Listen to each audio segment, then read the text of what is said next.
become person absolutely non grata here in my. Just a second, please. Yeah, I become a person totally. No, nobody wanted me around, and that is how I arrived in Alcoholics Anonymous. I had hit a bottom. What that bottom was that I didn't couldn't manage life. I didn't understand what life was about. I didn't want to live anymore. I was totally frustrated. As I said, I was totally RID, restless, irritable, and damaged. I was damaged goods when I came to alcohol. So this is what the first step is talking about. When I came to Alcoholics Anonymous, the first step I admitted that my life was unmanageable, and then I discovered something new. I didn't know how to give up drinking. I drank not wanting to drink. I drank against my will. I drank because I had to drink. I was compelled to drink under the influence of my now alcohol. That friend I had, that crutch I had used, that friend I had, when I turned to, when I was, in the initial period, when I turned to and I said, "Oh my God, I need you." Well, that now that alcoholic, I'll turn into my bitterest foe.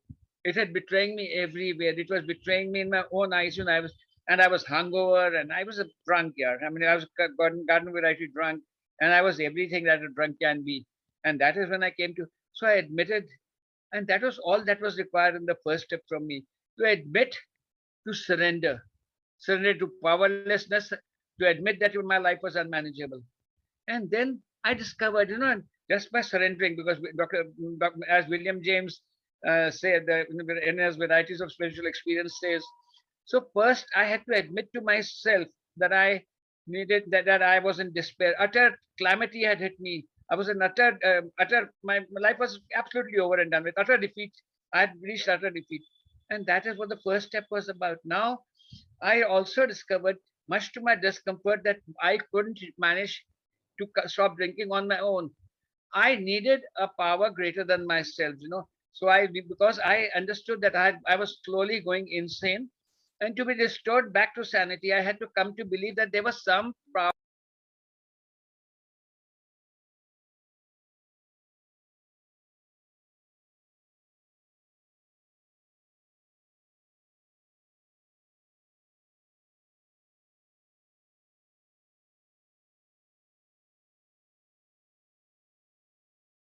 This is the first proactive, affirmative step I had to take. And this was an action. The action was that I had to make a decision. Making a decision is very easy. I once told you a story about the three thoughts, because we've all heard it before. But basically, making a decision and doing nothing doesn't work. I had to make a decision, and I had to take. Once I made the decision, I had to adhere to that decision. And what was the decision?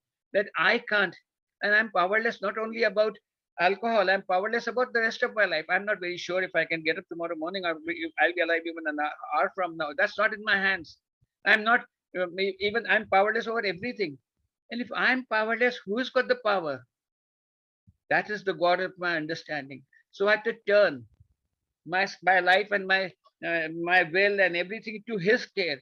And everything, I had to do it without reservation. If I had any reservations of any type, well, then my recovery was going to be very poor.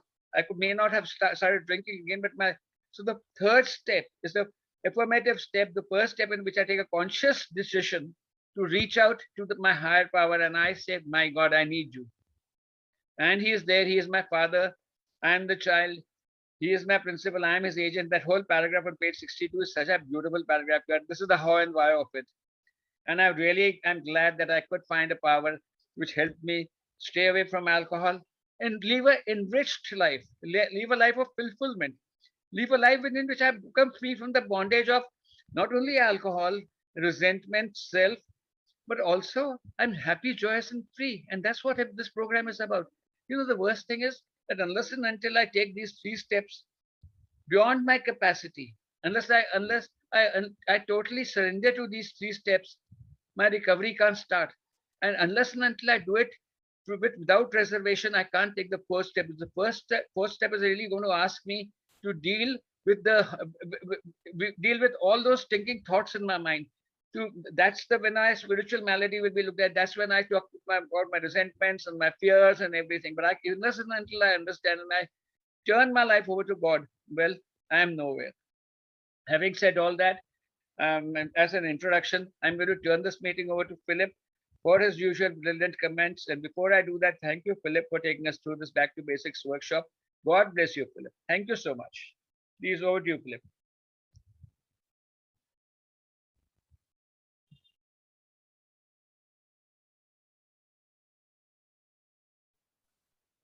Philip, you're muted. Good evening, good morning, good afternoon, good day, wherever you are. You're in a meeting of Alcoholics Anonymous. My name is Philip, and I'm a member of Alcoholics Anonymous. I'm having the privilege of doing this workshop with you, which is a great comfort to me, and it reassures me that this program really works. I was a person who a couple of decades back, who was drinking to die, and today I sit here on a platform where I'm able to talk about my disease and how I recovered from an hopeless state of body and mind. So welcome to our workshop, and I would like to welcome all our newcomers who are here. That's so nice of you to turn up here.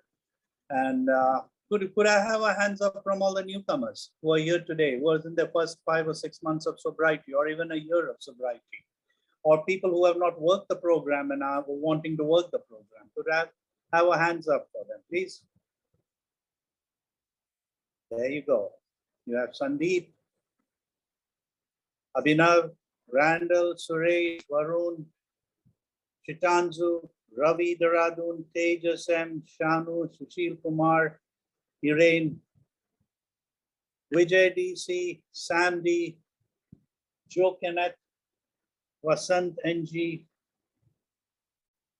Thank you guys for turning up. I hope it helps. Unless I work this program of Alcoholics Anonymous, I don't have a life. My life was gone. It was miserable. But here I am in Alcoholics Anonymous, and why do I need Alcoholics Anonymous is something that I need to ask myself. First, because I was an alcoholic. And who is an alcoholic? Any individual who cannot guarantee his or her behavior after they picked up that first drink is essentially an alcoholic. Did I choose to be an alcoholic? No, I didn't choose to be an alcoholic. It was a genetic disorder. I was born with it, and I was a disaster waiting to happen. So how do I find out if I'm an alcoholic or not? See, there are various questionnaires here, and there's a way of looking at it. Now I'll be running you through the first 3 steps and then touching on to step 4, which I'll be taking on next week, or we will be doing it together. So when I came to Alcoholics Anonymous, I didn't know that, drinking was my problem. I came to Alcoholics Anonymous for all the wrong reasons.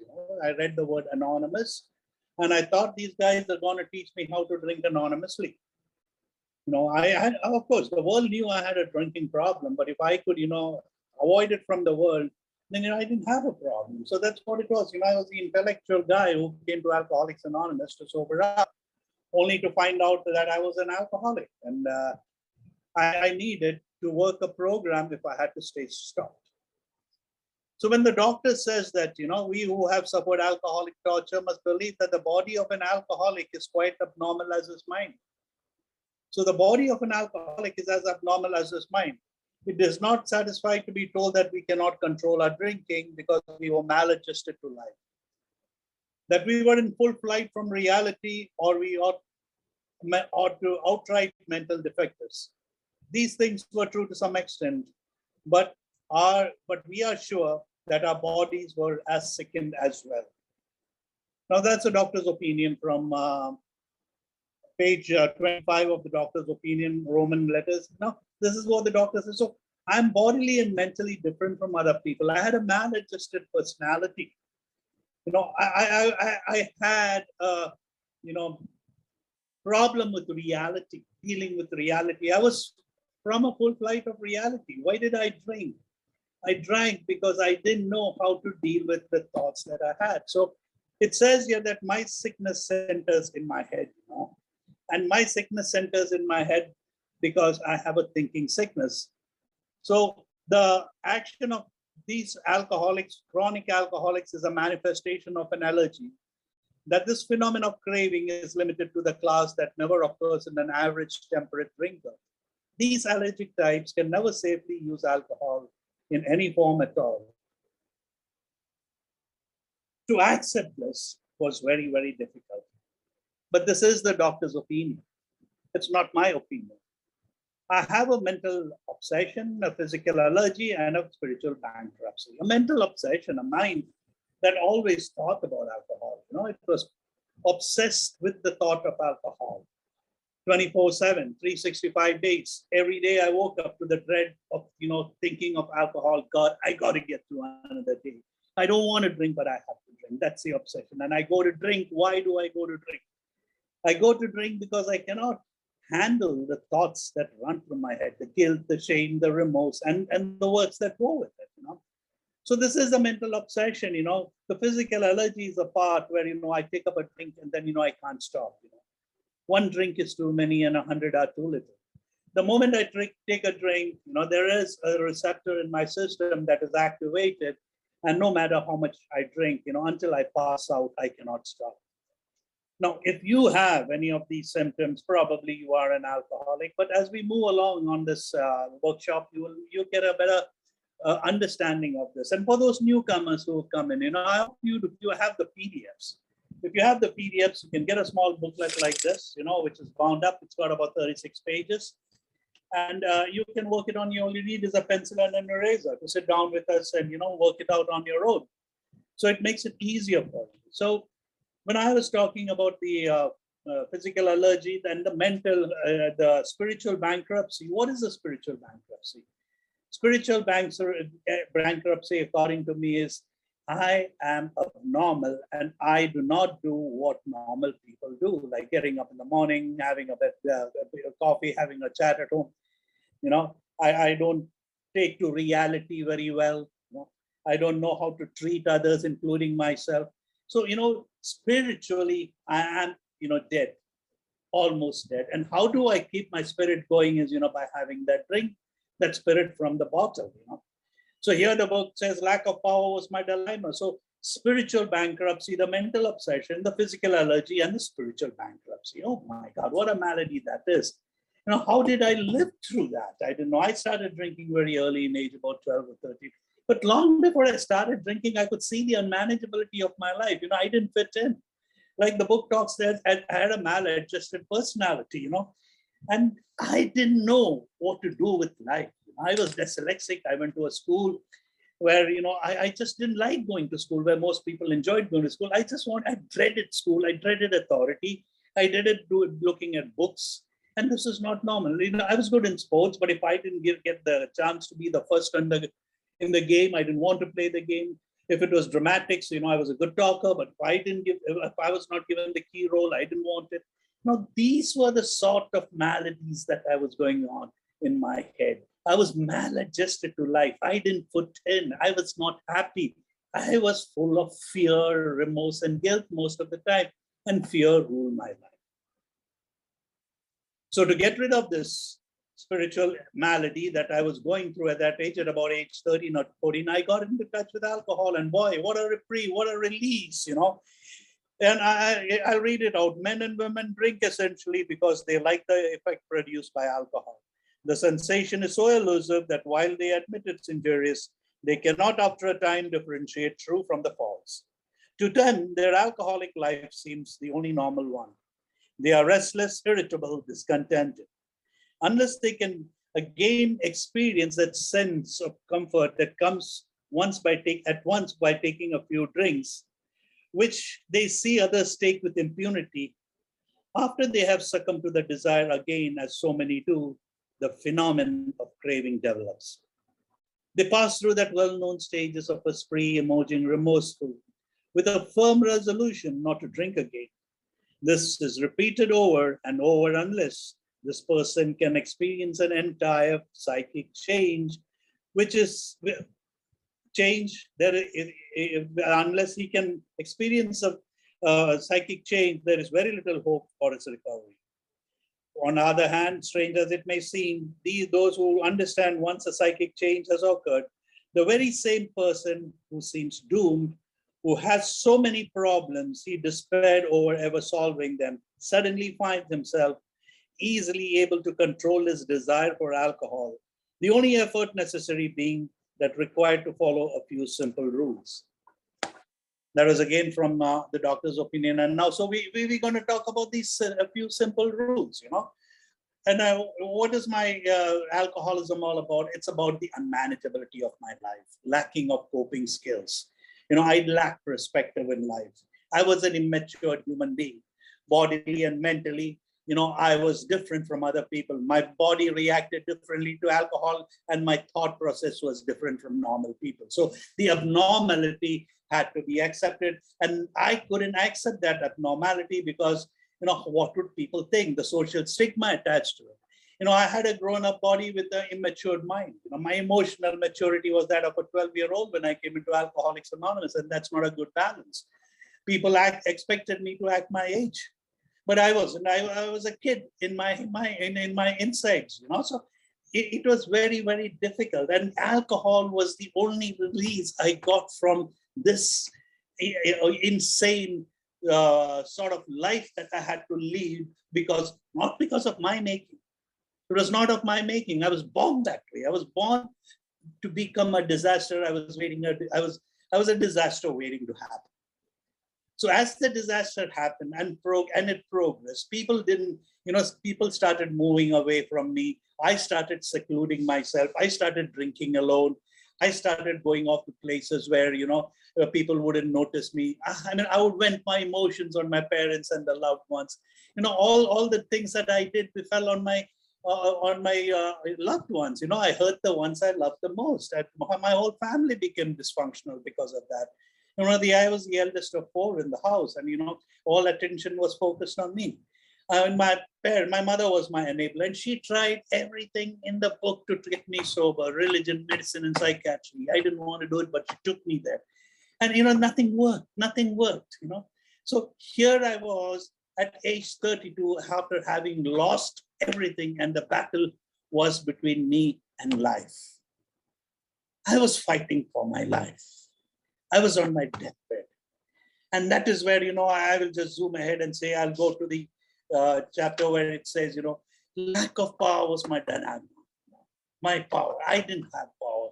Alcohol gave me power, for a moment. But that power was also just ebbing off.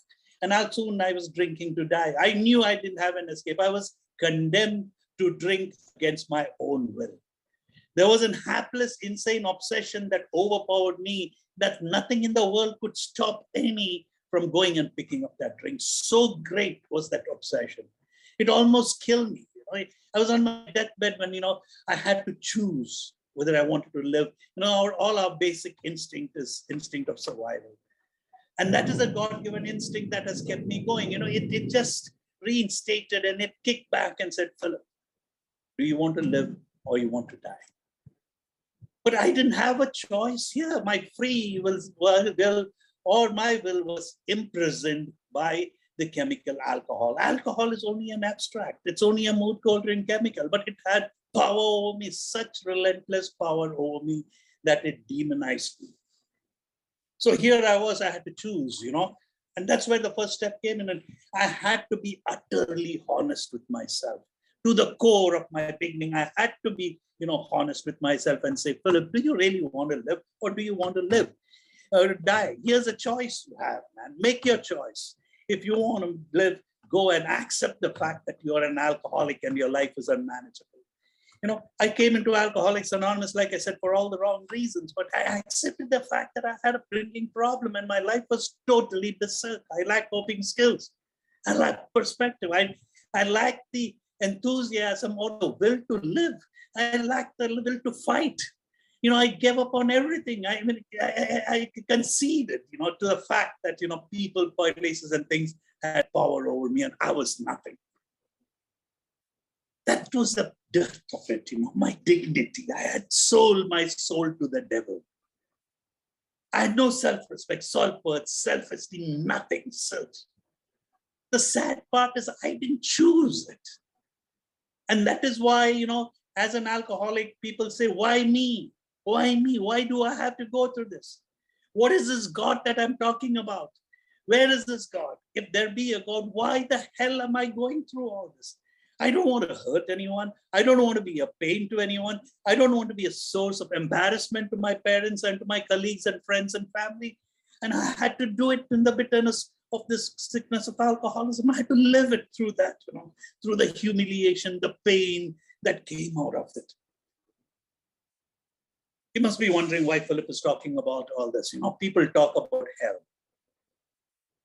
If this is not hell, what is it? I couldn't sleep at night. I was living a nightmare with my eyes wide open. I couldn't close that eye. That nightmare was there. It was continuous. Every day it was a continuation.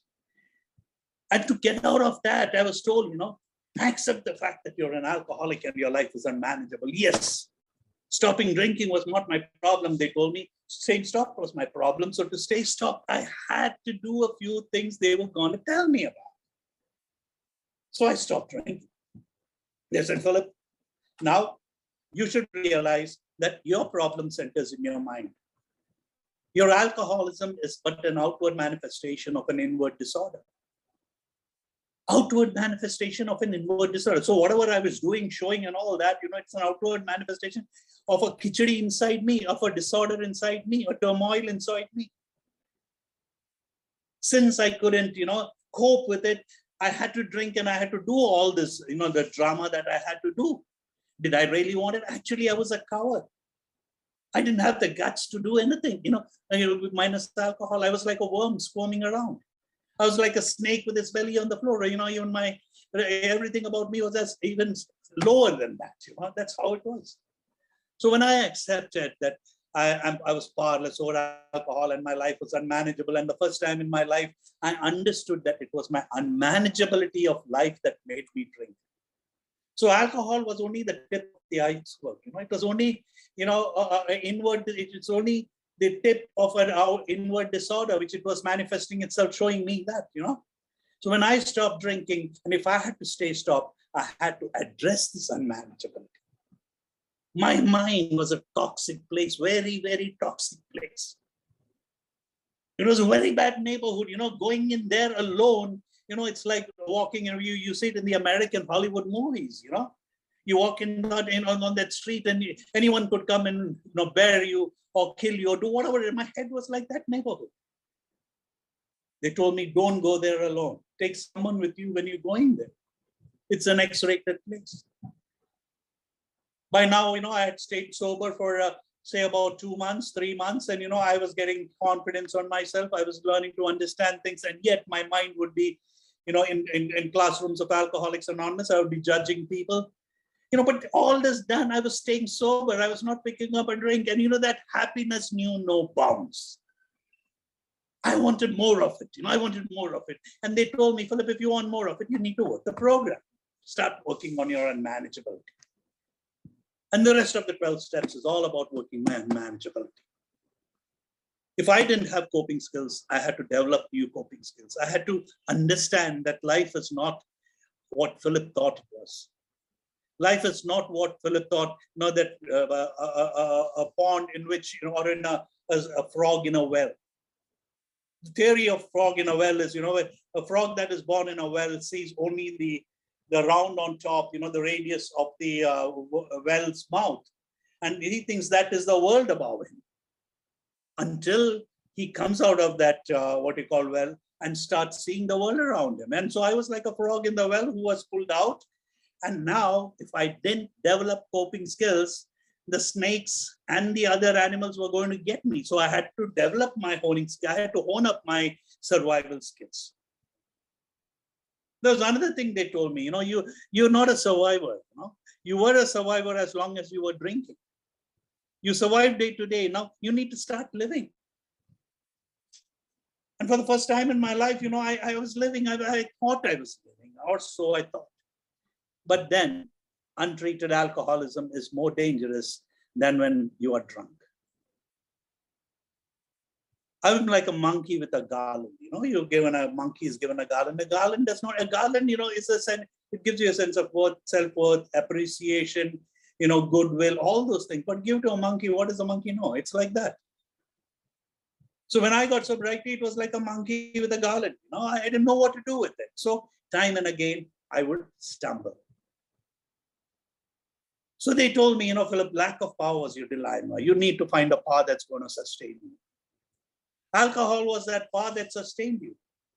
When you felt low and out, when you felt that you are not capable of handling things, and when the stress and the onus of the world got to you, what did you do? You took a drink, and like I read, that ease and comfort that comes with a drink came to me. And I would float into oblivion, only to come back to the dread of the deadly horsemen that they call in Alcoholics Anonymous, and get up to the dreams of, guilt, shame, remorse, and all those things that wake me up in the morning. I didn't want to live. So if I had to maintain a balance in life, I had to find a source by which I could live. Now, if you want to drive a petrol engine car, you need to put petrol into it. You can't put diesel into it. You can drive it maybe once or twice, but after that, the engine is going to give up. So I had to find a source by which I could survive. Alcohol was a source. Now, that does not work for me. So I had to find a source. So lack of power was my dilemma. Earlier, before that, I said, to choose between an alcoholic death or spiritual way of life were not easy alternatives to face. I had to choose that, whether I wanted to live or I wanted to die. So when I chose I wanted to live, came the option that if you want to live, you need to find a source by which you can maintain your spirituality. And spirituality was something that, I had a spiritual illness, a spiritual malady. It said in the book that spiritual malady arises from me not trying to understand life or not being able to cope with life the way normal people could cope with life. Normal people are born with coping skills. They can cope with life, but with me, I couldn't do that. So I had to find a source. And they told me the best source was the classrooms of Alcoholics Anonymous, where people found themselves God. Now, another thing that they told me, and which I read also a little earlier, was, the moment, why was I feeling happy? What was this thing that happened to me that made me the person I was, in the first 3 months or 4 months of getting into Alcoholics Anonymous? Happiness. And happiness is an inside job. I had found a source by which I could stop drinking. I had found a source by which, I could stay stopped. And how did this happen? This happened because, I was shown into the classrooms of Alcoholics Anonymous, where there was through a divine intervention. Divine intervention means it is a miracle for an alcoholic like me, who was, the world had condemned and I had condemned to drink and die, to be brought into a classroom or brought into a room where there were people who said there is hope for the hopeless. Every time I went, they said, keep coming back. So this was a divine intervention. For the first time in my life, I found a group of people who didn't judge me or didn't want to judge me, who wanted to reach out and help me. I've been drunk in a few of those meetings and they didn't condemn me. They didn't point a finger at me and say, don't come back here. They told me that, you're protected by the third tradition of Alcoholics Anonymous, which states the only requirement for membership is a desire to stop drinking. Wow. What a peace of mind. These guys can't do that. So this was a divine intervention that brought me here. And through that, there was a profound personality change. When you say a profound personality change, it is my willingness to want to learn to live like a human being, not like an inhuman being. God created me as a human being with dignity and honors. I had lost it on the journey of my life till the age of 31, 32. I once was lost, but now I'm found, and I didn't want to lose myself. I didn't want to lose myself. So there was this divine intervention, which, had made me have a profound personality change in my thinking, the way, the outlook up to life, to outlook towards the way I behave, the way I should be. I stopped living my life for other people. People pleasing was still a part of my life. I wanted to fit in. That thing was always there. I always, tried to exhibit something I was not, all the pretenses that I have, the masks that I had to wear. A lot of them fell off. I didn't have to lie. I didn't have to cheat. I didn't have to do things I did when I was drinking. We have something called the character defects, and I'll come to a little later where we go to the checklist assets and liabilities that I had. Most of them were because of my drinking. The moment I stopped drinking, a lot of them just left away. So I started addressing my unmanageability, and then I had to find that, the second step says, finding a power greater than myself could restore me to sanity. And I found this power in the classrooms of Alcoholics Anonymous. See, believe me, I was taken to churches, temples, mosques, wherever, so that I could stay sober. I used to go myself, to churches thinking that, some miracle would happen and I would be saved. I've seen people bargaining in churches, mosques, and temples. God, if you get me this, I'll give you this. And to me, it didn't make any sense. If this is a God that is doing a barter system, then he's not God. And when they told me about God, it didn't appeal to me. Until I came to Alcoholics Anonymous and they said, Philip, the God that has saved you is a God that loves you. If he didn't love you, he wouldn't save you in the first place. True, you've been through your bad patches in life. Who does not? The sponsor I had said, don't ask that question, why me? Just ask the question, why not me? Why am I different? Don't I have 2 hands, 2 legs, 2 eyes? I don't have a nose, 2 ears. Yes, my thinking is different and radical, but that can be righted. And that is why God has brought you into this fellowship of Alcoholics Anonymous. There are so many stories of all people who have gone haywire, berserk in life. I've read stories from the Bible about it, great kings, great men, but when you look at their real life stories, they were as human as you and me. They're womanizers, they were stealers, they have murdered people. But why are they remembered? They're remembered because they rose above their adversity. They rose above their, infirmities, their, bad, whatever character defects or flaws they had, they rose above it and served God. So when I look at myself, I've been through all this. Now God is giving me a chance to rise above all these things, my character defects or what people think about me or the bad name I might have or I think I might have, to rise above it and be the person that can help God in his work in saving the lives of those I might help in his name. That's what the 3rd step prayer is all about.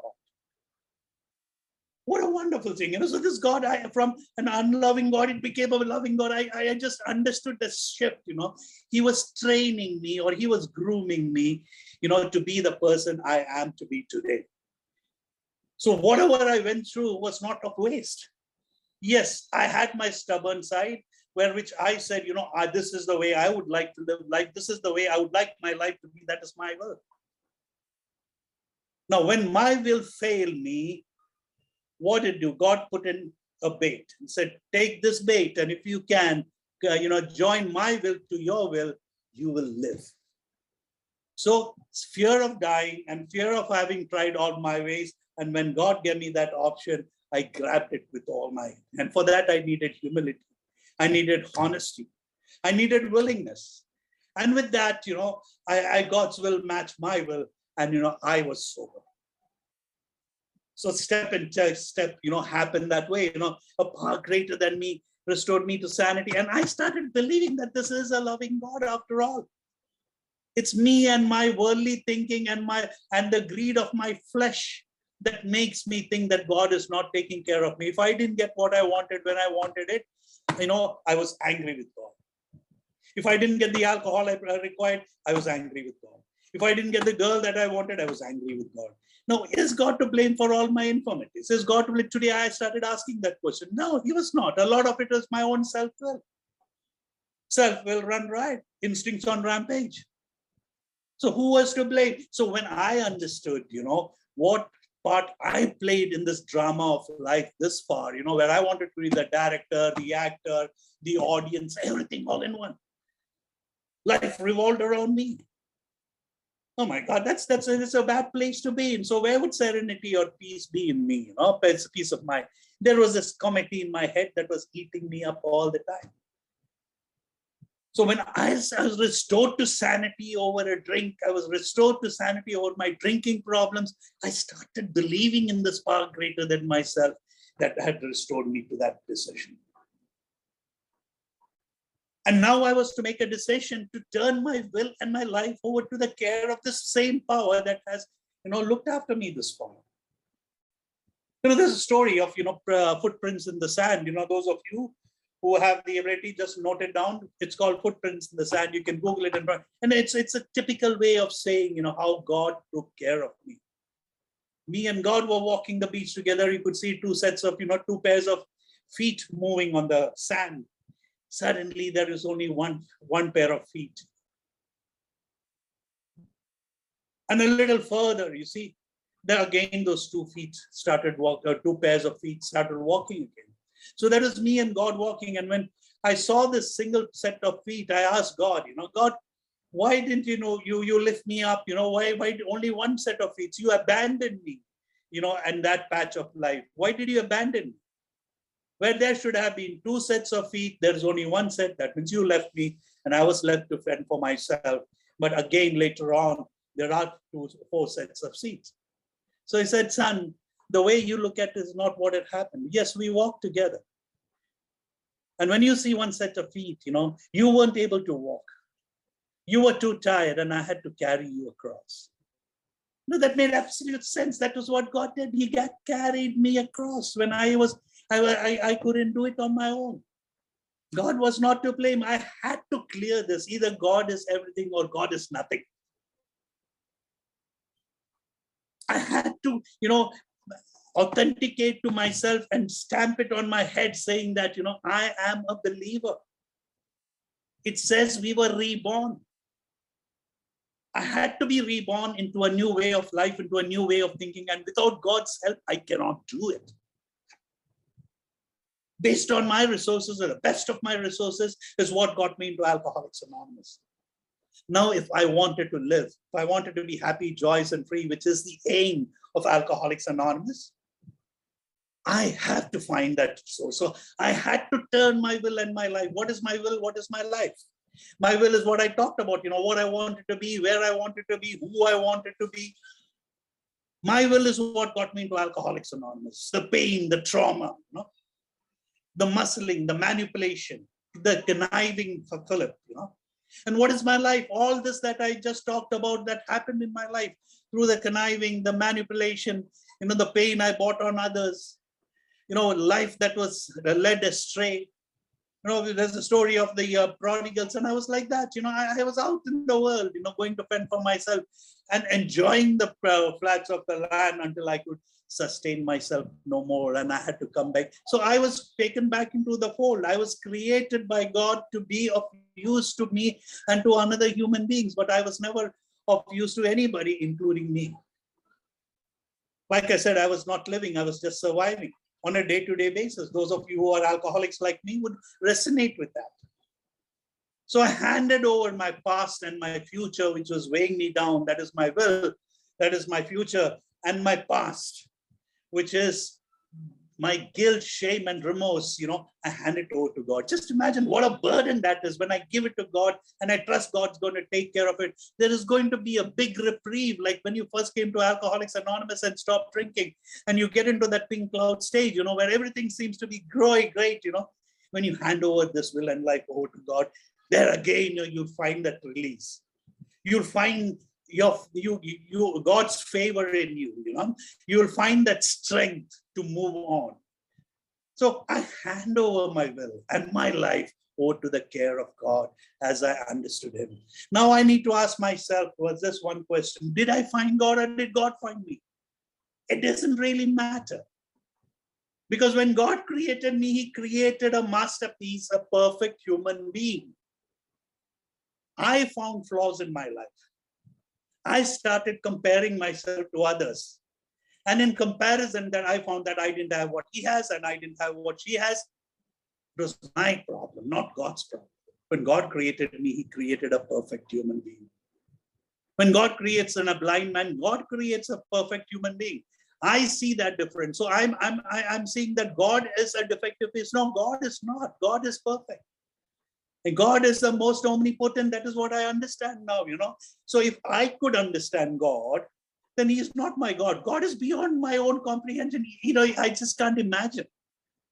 He could come in any time, shape, color. He could be of any faith. God didn't create religion. God didn't create faith. As an alcoholic, you and I know it. We all talk about the same God, that power greater than ourselves, that has restored us to sanity and put us on a pedestal to start living life on life's terms. So here I am, handing it over to God, blindly. I have to take a 180-degree turn. If I go straight, I'm going into destruction and death. So I had to take an about turn, a 180. I'm turning over my will. I'm going to take that chance, that leap of faith, that I've survived this far, from a helpless, hopeless, useless human being, a drunk, to a person who's going to take an about turn and going to see what life has to offer him. And that's a very bold decision for an alcoholic like me. Making decision, needed decision. Decision was my major problem. I couldn't decide for myself, for the love of God, what I wanted in life, or who I wanted to be in life, where I wanted to be. Nothing. I couldn't make any decisions on my own. My will, my life was bounded by my obsession for alcohol, my love for alcohol. So I was not the person I thought I was. Then who was I? So if I want to continue my journey in sobriety, I have to find out the person who I am, the person I was running away from, and that was me.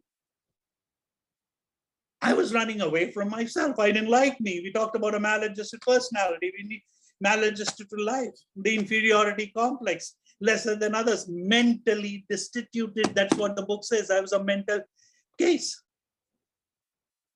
I was, for the first time in my life, willing to look at myself.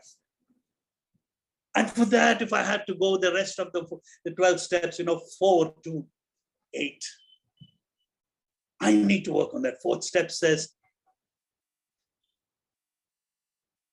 made a fearless moral inventory of myself. I'm making a fearless moral inventory. So what is a fearless moral inventory, and why do I have to do it? If what I have talked to you has resonated with you so far, you should realize that I'm a sick human being. And my sickness centers in my head. My subconscious mind and my conscious mind are two very powerful mediums through which I live. Now, there are a lot of misconceptions in the subconscious mind and conscious mind, which I have to clear. There's a lot of guilt, there's a lot of shame, there's a lot of remorse, there's a lot of anger, frustration, resentments that are all caged up in my head. If I don't filter those out, if I don't get rid of those or work on those, I'm surely going to go and drink. I won't be enjoying this peace of mind or this reprieve that I have today. They say all we have is a daily reprieve contingent to our spiritual condition. No, spirituality is living the life that God wants me to live. That's being honest, open-minded, willingness. But inside, I'm a cheat. I'm a con artist. I have all the bad habits possible, and I hide it with a mask. I had to get rid of these masks. I had to get rid of these hidden, unwanted thoughts and experiences that I had. These monkeys that were having a turmoil, in my head had to be sorted out.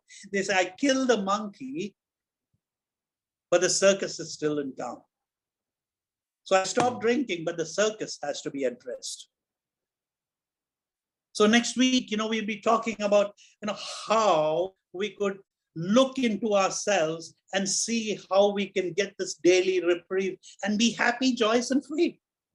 Freedom from the bondage of alcohol, you got that. Freedom from the bondage of fear, you're working on it. And freedom from the bondage of self. That is what the program promises us. I get out of myself, I'm free, I'm freedom. I don't care what happens to me. What other people think about me is none of my business. I need to reach that state. That's what the serenity prays.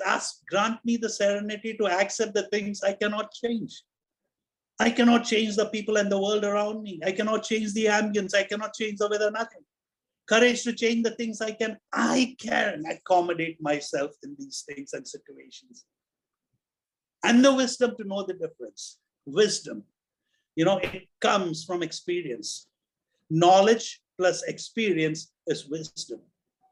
I had the knowledge, but I didn't have the experience. But I've been through the pain, the trauma, and now Alcoholics Anonymous gives me the knowledge of what alcoholism is and how I can use my alcoholism to my advantage. That's the main thing, how I can use these shortcomings or the things that I've been through to my advantage. So next Saturday, we'll be talking on step 4. And those of you who have any fear or any misunderstanding about this step, or what we need to do further, you're free to ask questions, or you can call me after any day time during the course of the week, and we could confer on each other. But if you made a start, please move ahead. Please move ahead, because it's your life in the end. It's not about anybody else. It's up to your life. So take charge of your life, which God has given you. And believe me, you have a loving God who is behind you. Thank you. Good luck. God bless. Thank you. Over to you, Hanu. Thank you so much, Philip. Brilliant as usual. What a summing up. Great. Applaud. Yes, guys, anybody want to come ahead and ask any questions, make any comments on the first, second, and third step, which is liberation, first steps of liberation from alcoholism? Anybody?